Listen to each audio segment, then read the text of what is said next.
Alright, let us move on to the second question of the exercise. The question says, a tree breaks due to storm and the broken part bends so that the top of the tree touches the ground, making an angle 30 degree with it. The distance between the foot of the tree to the point where the top touches the ground is 8 meter. Find the height of the tree. अच्छा question है. इस question में figure associated नहीं है, figure मैं आपको बता रहा हूँ, बना के मैं समझा रहा हूँ. देखिए थोड़ा सा मैंने बना के रखा है पहले से टाइम सेव करने के लिए. ये जो मैंने पार्ट बनाया है ये आपका ग्राउंड है, ठीक, दिस लेंथ. अब इस ग्राउंड में ये ट्री है, पूरा एंटायर लेंथ ये जो है आपका, कुछ नाम देते हैं इसको ए बी. ये जो ए बी लेंथ है पूरा, ये आपका ट्री है. कौन सा ट्री? अनब्रोकन, अभी स्टॉर्म की वजह से टूटा नहीं है.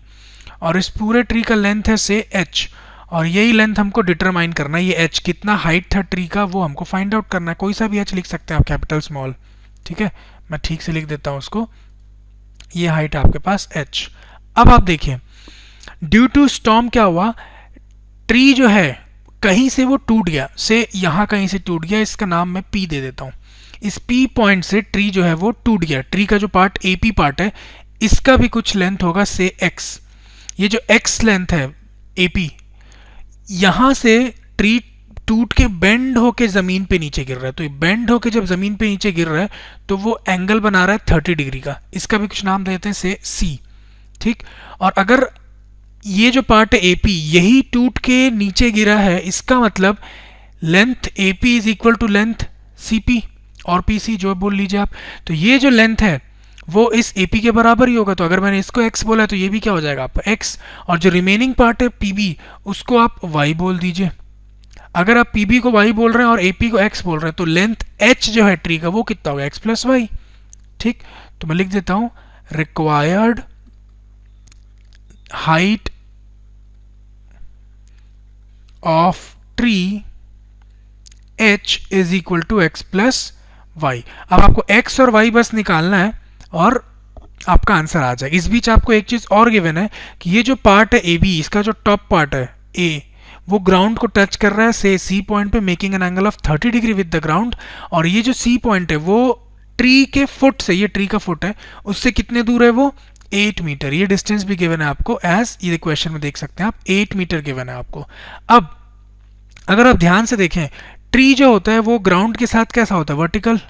आइडियली 90 डिग्री के एंगल पे होना चाहिए, ठीक. तभी तो आप ट्रिग्नोमेट्रिक रेशियो भी लगा पाएंगे. अगर 90 डिग्री होगा तो राइट एंगल ट्रायंगल होगा और तभी आप ट्रिग्नोमेट्रिक रेशियो लगा पाएंगे, ठीक. तो अब ये एंगल अगर 90 डिग्री है तो आपको एक राइट एंगल ट्रायंगल बन गया PCB, या PBC बोलना चाहिए, PBC, where angle B is 90 degree and angle BCP is 30 degree. तो मैं लिखते भी जा रहा हूँ. देखिए यहाँ पे क्या क्या चीज़ पता चल गई आपको. जो AB है वो PC के बराबर है, ठीक. AB is equal to PC is equal to X, ठीक. जो PB है उसको मैंने क्या मान लिया, Y. PB is equal to Y. और CB यहीं पे लिख देता हूं मैं, CB is equal to 8 metre. ये तो आपको खैर गिवन ही है क्वेश्चन में. एंड एंगल B, ये जो एंगल B है आपका वो कितना है 90 डिग्री. और एंगल BCP, एंगल BCP या PCB भी बोल सकते हैं, वो कितना है 30 डिग्री. ये क्वेश्चन में गिवन है आपको, ठीक. अब आपको सिर्फ x और y फाइंड आउट करना और उनका सम कर देंगे, आपका आंसर आ जाएगा. एक एक करके फाइंड करते. पहले अगर मेरे को से x फाइंड आउट करना है तो x इस राइट एंगल ट्रायंगल में देखिए, अगर ये रेफरेंस एंगल 30 डिग्री है तो जो PB है y, ये मेरा कौन है, परपेंडिकुलर, ठीक. BC बन जाएगा मेरे लिए बेस और PC वो बन जाएगा हाइपोटेनस, ठीक. अब अगर मेरे को हाइपोटेनस डिटरमाइन करना है x और मेरे को बेस पता है तो बेस और हाइपोटेनस कौन से ट्रिग्नोमेट्रिक रेशियो में आते हैं, कॉस थीटा में आते हैं. Therefore in right triangle PCB या PBC बोलना चाहिए, PBC, ठीक है. OB, ये जो आपका ओ क्यों लिख रहा हूं मैं यहाँ पे, ओ तो कहीं लिया ही नहीं है मैंने. इस राइट एंगल ट्रायंगल में जो cos 30 डिग्री होगा, देखिए cos of 30 degree, cos theta क्या बताया मैंने आपको, वो cos थीटा जो होता है आपको वो होता है बेस अपॉन हाइपोटेनस. तो ये हो जाएगा आपके पास CB upon hypotenuse is PC, ठीक, अब सी बी आपको गिवन है एज 8 और पी सी को आपने क्या लिया x, ठीक है।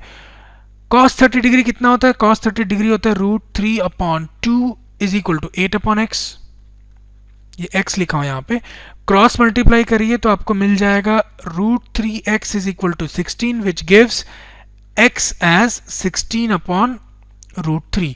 तो एक वैल्यू तो आपकी आ गई x, अब y बस निकल जाए, दोनों का सम करके हमको हाइट पता चल जाएगा। मैं यहीं पे करता हूँ, y जब निकालना मेरे को, तो y कौन है, इस राइट एंगल ट्रायंगल का परपेंडिकुलर, और अगर मेरे को बेस मालूम है और परपेंडिकुलर निकालना है, एक्चुअली अब तो हाइपोटेनस भी पता चल गया है, लेकिन वापस क्वेश्चन पे ही जाए, क्वेश्चन में तो बेस गिवन है, तो बेस पता और हाइपोटेनस और परपेंडिकुलर अगर मेरे को निकालना है तो कौन सा ट्रिग्नोमेट्रिक रेशियो काम आएगा, tan थीटा।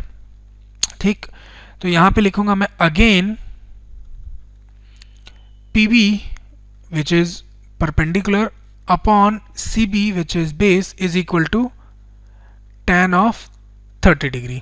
ठीक, अब वैल्यू सब्स्टिट्यूट करिए, PB is y, CB is 8 is equal to tan 30 degree is 1/√3, again cross multiply करेंगे तो √3y is equal to 8 which gives y as 8/√3। तो दूसरा वेरिएबल भी आपके पास आ गया y। अब हाइट निकालने के लिए क्या कर रहे हैं, मैं यहाँ ऊपर करता हूँ, h क्या है आपके पास, x plus Y which is 16/√3, ये x की वैल्यू देख सकते हैं आप, प्लस y की वैल्यू कितनी है 8/√3। तो इनका जब आप सम करेंगे तो एलसीएम तो √3 आने वाला है, ऊपर बचेगा 16 plus 8 which is equal to 24/√3, तो h आ गया आपके पास 24/√3। अब इसको रैशनलाइज करना पड़ेगा क्योंकि डिनोमिनेटर में रूट है, तो रैशनलाइज करने के लिए √3 से मल्टीप्लाई और डिवाइड करना पड़ेगा आपको। तो डिनोमिनेटर √3 इंटू √3 क्या बन जाएगा 3, और 3 8 जा होता है 24, तो ये फाइनली बचेगा 8√3। ये आपका फाइनल आंसर है। वैसे जो हाइट ऑफ ट्री हमको निकालनी थी वो कितना है 8√3 मीटर्स। तो आपका आंसर आप लिखेंगे required height of tree is 8√3 meter. ठीक, so this completes the solution. Let us move on to the next question.